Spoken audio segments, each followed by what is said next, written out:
Welcome to Pure One, Chapter 14.2, where we start the lesson with a bit of story to tell. Don't fall asleep. It's about the exponential number e, not the one that you put in a calculator, type your name. So once upon a time, actually, about 300 years ago, there was a little fella from Switzerland called Euler. This guy here, according to Google, the portrait, looks very handsome. His parents divorced when he was only 10, and he was sent to live with his grandma. However, little did they know, the little Euler is a genius. He entered the University of Basel is a food, is a herb, isn't it? Basel, at the age of 13. 3 years later, at the age of 16, he received a Master of Philosophy from this University of Basel. They're both cooking. His Saturday school math teacher, Bernoulli, another very, very famous mathematician actually, discovered Euler's talent in mathematics, and he was invited to work alongside his son, in Russian Academy of Sciences in St. Petersburg. Euler worked in almost all areas of mathematics. For example, geometry, algebra, number theory, calculus. If you do anything about maths in high level, okay, after A level, you will hear about him. You will, because you'll be working so many theorems from him.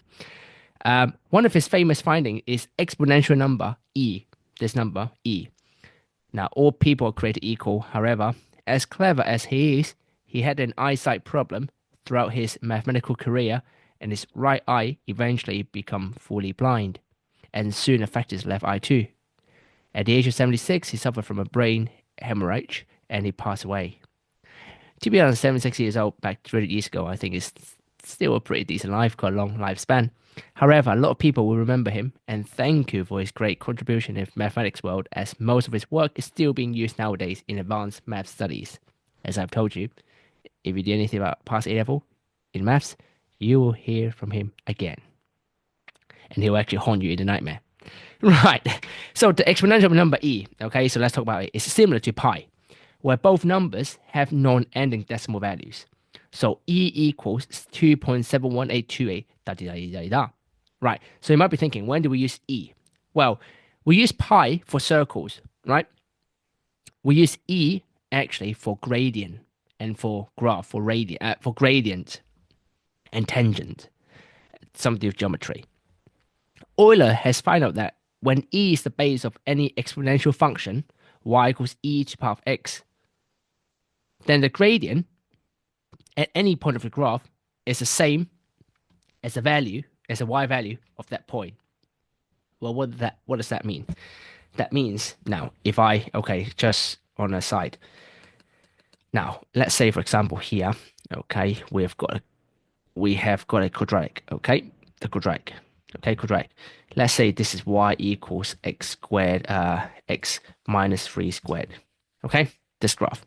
I just make a point, okay, this point is 4, 1. Now, if I ask you to work out the gradient, okay, or you can pause the video, okay, can you work out the gradient for me at this point, at 4, 1? Gradient at 4, 1. Okay, pause the video, have a go. Okay, so you will work out dy by dx equals 2x minus 6. And when x equals 4, the gradient will equals 2 times 4 minus 6, which is 2. So you can see in here, the gradient is not the same as the y value, right? Now, what happened when it's e? Very interestingly, when the graph of e to the power of x, we know the graph of e to the power of x looks like this. So this y equals e to the power of x. Now, let's call this point at any point. Let's say, again, this time is 4. Now, when x is 4, then y equals to e to the power of 4. We give it exact value. So you can put in a calculator e to the power of 4. It should give you a decimal number somewhere between 2 to the power 2 point something to the power of 4. What's that? I think somewhere around 23 maybe. I've not put in a calculator, but I'm thinking about 2 to the power 4 to 3 to the power 4. Somewhere around there. We know e is 2.71, so something around there. But we're not interested in that. What it is if we try to do differentiation, which we haven't learned yet, the gradient at this point, if you do a calculation, will actually give you back to e to the power 4, where these two numbers are matching. Okay, it sounds very geeky thing, but that's a big discovery in maths, where when you do a calculation and you work out actually one of the other thing actually equate is has a relationship with the y value itself, it makes a massive difference. So, um, so in here, anyway, that's e. Okay, so y equals e to the power of x. Now you know e is exponential function. So for all values, if f of x equals e to the power of x, then the derivative will be the same, e to the power of x. Okay, so one more. If f of x equals e to the power of kx, then f dash x will equals to k e to the power of kx. The e itself remains unchanged. We just multiply the number, the coefficient of x in the front. Example, part A, differentiate e to the power of 4x. So to differentiate, so d by dx of e to the power of 4x, therefore equals to 4e to the power of 4x. Part B, the derivative of 3e to the power of 2x equals to 6e, because 3 times, oh, let me write that, 3 times 2e to the power of 2x, which is same as 6e to the power of 2x. Now, unlike the other functions, the power does not decrease by 1 when it comes to e. It does affect e. Okay? So, have a go. Practice question 1. Okay? Differentiate follow with respect to x. Pause the video, have a go. Some of them you might need to expand the bracket and simplify it first before you differentiate. Pause the video, have a go. When you're ready for the answer, you can press play.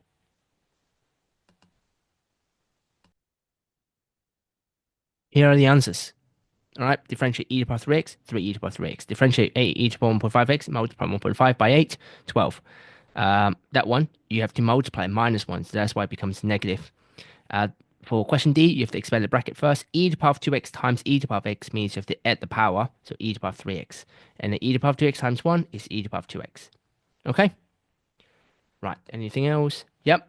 Next, about graphs. Okay, sketch graph of the following function and state the equation of the asymptote.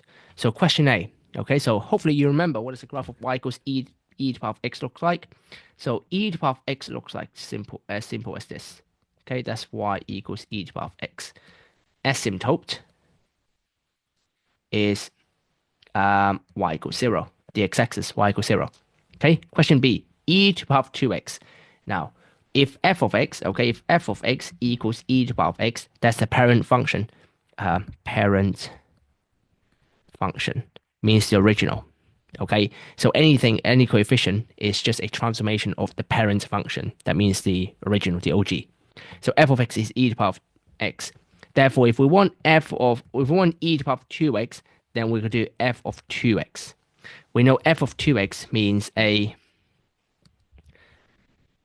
it's a transformation. It's a transformation. All right, that transformation. Okay, is a stretch in x by a half. Hopefully you remember this. This is chapter Pure 1, chapter 4.4 or 4.5. Can't remember now. Or 4.6, something like that. Chapter 4. So we're going to stretch the x by a half. That means all the x coordinates are going to multiply by a half. But if you look at the original graph, there's no x coordinates that we need to multiply by half. So therefore it will be the same. So y equals e to the power of 2x. And we have the x and y in here, x and y in here. The asymptote is going to stay as y equals 0. Right? C. Okay, C. Y equals 10e to the power of minus x. Now again, we compare with f of x. So we know f of x is e to the power of x. So if we look at this one, there are two transformations included into the 10e to the power of minus x. Okay, which is the e to the power of minus x. So first of all, e to the power of minus x. That's the reflection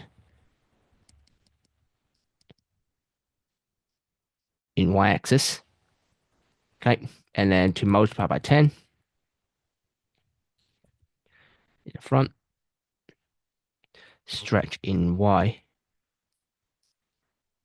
by 10. So let's do this, shall we? So e to the power of minus x, okay, reflecting the y-axis. So let's do a couple of drafts. So that's the original. And then, oops. That's the y equals minus x. So when we multiply by 10, therefore the final answer is going to be 10 in here because we multiply by 10. This is the final answer. So this is the y equals to 10 e to the power of minus x. Okay. Alternatively, you can start from here. You can start from here. Alternatively, if you start from here, if you remember the graph of e to the power of minus x, like this one here, same thing. Then you can then multiply by 10. Right? Question D, slightly trickier. 3 plus 4e to the power of a half x. So let me copy the question. 3 plus 4e to the power of a half x. So now I want you to think about how many transformations are there? 3. Yes, even Dora the Explorer knows there's 3 because we start from f of x equals e to the power of x. Right? Then we deal with the half x. So f of a half x is e to the power of half x. Then we have the 4, so multiply 4 in the front. So it becomes 4e to the power of half x. Then what? Now without a 3 plus, 3 plus is the same as plus 3. Because think about this. If you have 3 plus x, that would be the same as x plus 3. So when you have plus 3 at the back, what does that mean? That means you are moving up by 3. So 4 of f a half x plus 3 is the same as 4e to the power of half x plus 3. So what I want you to do is I would like you to write down the transformation, the 3 transformation next to the arrow. Okay, you can carry on listening or you can write down next to it. First of all, this one is a stretch in x by 2. By the opposite, a half means by 2. This one is stretch in y by 4. Last but not least, this is move up, a translation up by 3. Okay, so 1 by 1. So let's draw the original. Okay, e to the power of x like this. Okay, and then e to the power of half x doesn't change because you multiply x by a half. There's no x coordinates in here. So that's e to the power of x. That's e to the power of half x. Then what? Then 4. When you multiply by 4, you times this by 4, times the 1 by 4, times the y coordinates by 4. That becomes a 4. So that this is now 4e to the power of half x. Or y equal. Now, when you move up by 3, don't forget the asymptote. There's an asymptote in here. Do you remember that? There's asymptote in there, right? So we'll move up by 3, the asymptote will also get moved up as well. So the final answer will look like this. So the asymptote will get moved up by 3. And then the 4 becomes a 7. Sorry.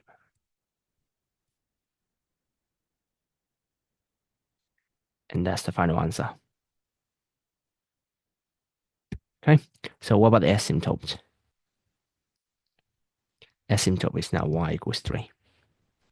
Oh, did I forget asymptote in the previous one? Asymptote is still y equals 0 for the previous one, for part C. Okay, so when you move up and down, don't forget the asymptote. Right? So if you're happy with this, okay, pause the video, have a go at the question. Right? So remember the parent function is y equals e to the power of x, and go from there. Okay, so pause the video, have a go. When you're ready for the answer, you can press play. Here's the final answers. Okay, there are a lot of details which I'll go through. Okay, so if you struggle with any of them, have a look and then you can, switch off the screen and try again and then compare your answer. So A, e to the power of x plus 1. So we know the parent function is e to the power of x. Or with x plus 1 on the power means you're adding 1 to the x. So move to the left by 1.